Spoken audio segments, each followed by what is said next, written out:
Bonjour à toutes et à tous et bienvenue dans ce tout premier numéro de l'Image du mois où nous vous proposons de commenter chaque mois un enjeu majeur auquel notre monde fait face et que nous adressons de façon très concrète dans nos gestions engagées chez Ecofi. Ce mois-ci, la gestion des déchets.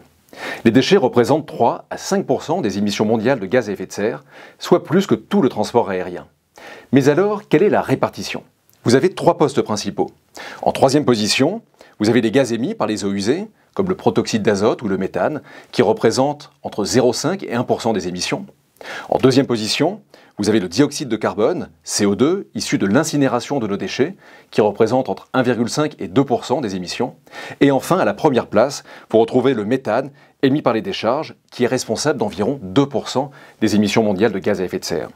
En effet, lorsque les déchets organiques, tels que le reste de nourriture, le papier ou le bois, sont décomposés en l'absence d'oxygène par les microbes, dans un processus appelé anaérobie, ils émettent de grandes quantités de méthane.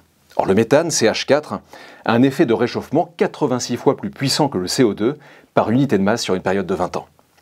Plus de 90% des émissions de méthane d'origine anthropique proviennent de 3 secteurs. En premier, l'agriculture pour environ 40%, dont le poste principal est aujourd'hui le bétail. Viennent ensuite les énergies fossiles pour environ 35%, et enfin les déchets pour environ 20%. Une relative bonne nouvelle toutefois, le méthane est un gaz à effet de serre dont la durée de vie dans l'atmosphère est relativement courte, environ 12 ans. Associé au fait que son pouvoir réchauffant est très important, cela signifie que des stratégies ciblées de réduction des émissions de méthane peuvent avoir des effets très bénéfiques sur le climat et la santé en quelques décennies seulement. Le marché adressable de la gestion des déchets et de l'eau est estimé à plus de 1400 milliards de dollars et repose sur plusieurs moteurs que sont non seulement l'augmentation de la population mondiale, mais aussi l'industrialisation des économies en développement. Dans cet environnement, la valorisation énergétique des déchets est attendue en forte croissance pour répondre à la nécessité impérieuse de réduire drastiquement notre empreinte écologique.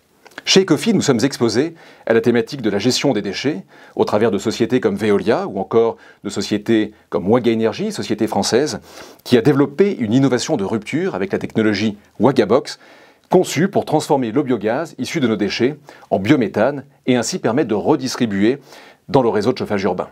Aux États-Unis, nous sommes actionnaires de la société Waste Management, qui est le leader américain de la collecte, du traitement et du recyclage des déchets, ou encore de Clean Harbors, qui fournit notamment une gamme complète de services de gestion des déchets dangereux.